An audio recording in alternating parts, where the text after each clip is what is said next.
nemesis of my existence, which used to be a friend of mine, Alana Evans and her husband, Chris.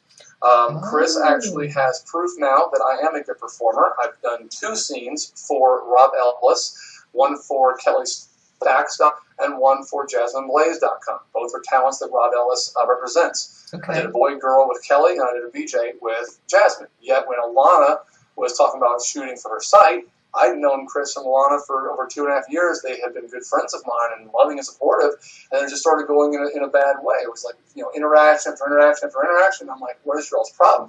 And then eventually Alana just lashed out and said, I would never fuck you, you're ugly, and oh my God. I mean, just really evil, mean comments publicly on Twitter. And then she's like, well, I want to work with Chad because he's cool people. Alana was actually very mean to me on Twitter just last night because I decided to do the interview with Mark, so this is very interesting to me.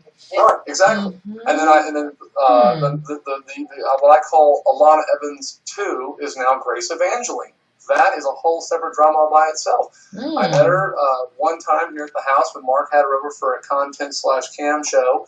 He since told me what the reality of that drama was. She went off on me on Twitter and like Marco Rivera's issue and whatever the fuck like that.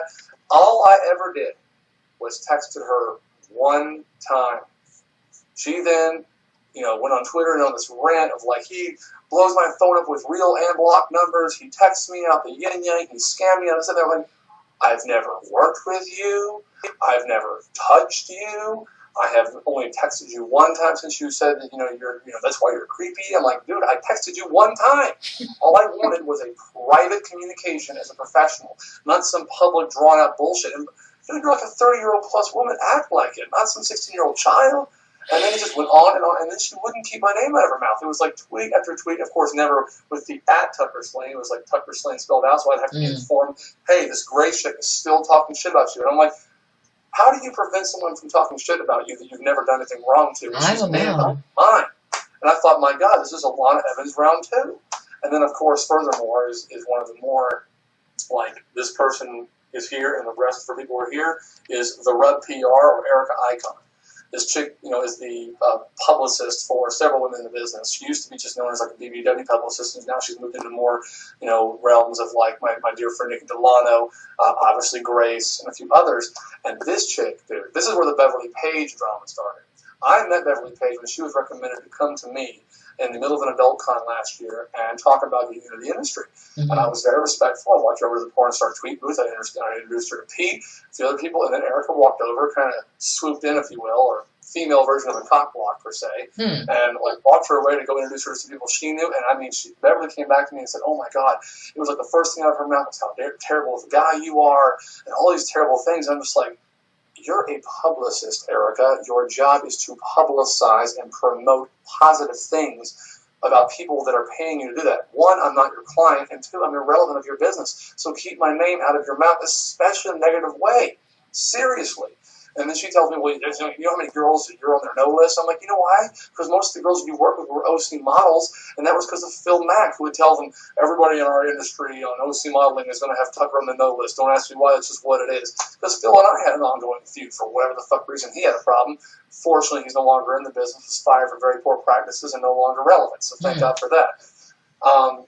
But then, I gave Beverly a place to stay 2 or 3 nights. I gave her money for food when she literally had no money. I did a couple cam shows on her Skype show, not on my streaming show, which she still owes me like a whopping $12 for. And then she went off and discovered Twitter.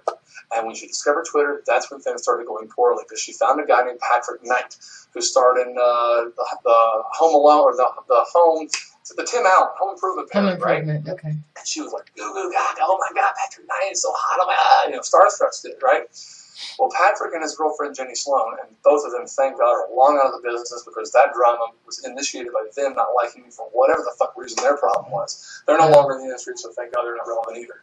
But she went over to their house, they filled her head with a bunch of bullshit about me, and then she came out with this blog, which I think you might have seen, also naming Diana from Labella Talent, about like how she was so raped and taken advantage of by Mark and I, and this, that, and the other. I mean, I read the thing and I was almost... Sounds like we have a little bit of a vendetta going on here. I've seen some things. See, but the karma came around, because then she was no longer with Ideal Image, went over to LA Direct, and I've heard she hasn't worked in a month. And I'm like, I'm sorry to tell you, my dear, but you're not, yes, you have very large natural breasts. You do perform well. I'll give her credit for that. But your character went from like, hell yeah, to you're garbage in one posting. Because she was brand new, no one knew who the fuck that she was. And she has the nerve to like down the hell out of me when I'm like, wait a minute, you wouldn't have had a place to stay. You begged me to come pick you up in Santa Monica. I mean, I drove her to my house free of charge. I'm a paid driver. I gave her, a few dollars to have cigarettes, a few dollars to eat and whatnot. She was so grateful while she was staying in my house.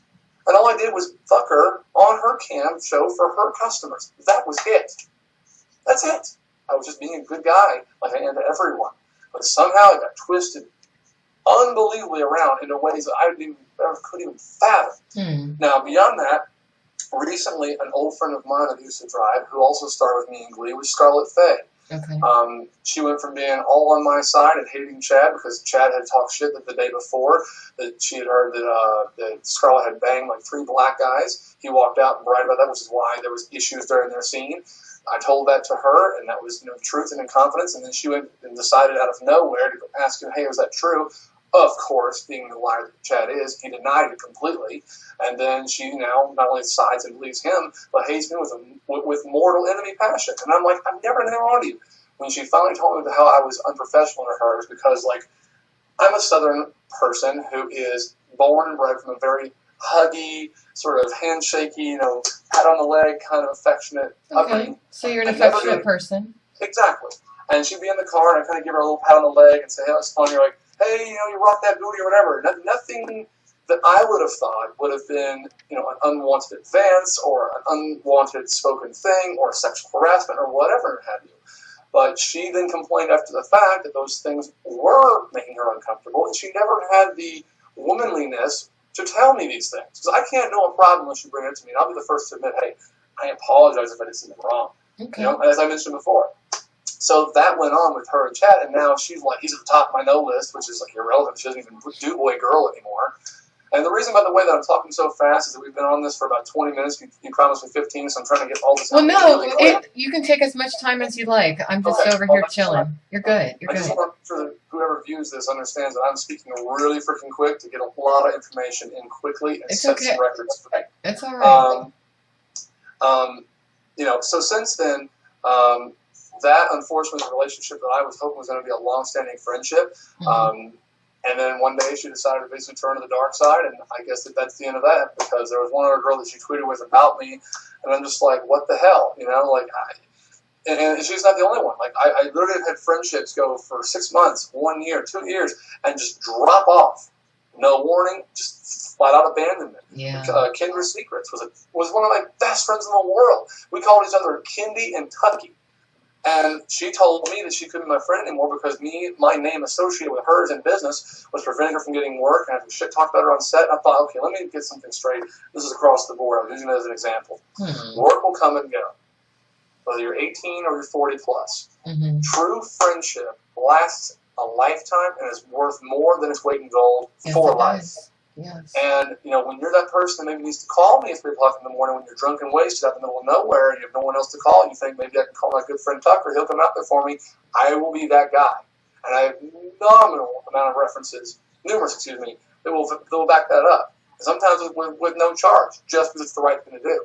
But she burned that bridge, and I've even come to her and apologize for that. Because, it was associations with people like Chad and whatnot that had been, blah, blah, blah, blah, and it came back to her. But she did not want to hear that. She didn't want to entertain the idea that a friendship was more valuable than this $1,000 scene here or this $300 BJ over here or whatnot.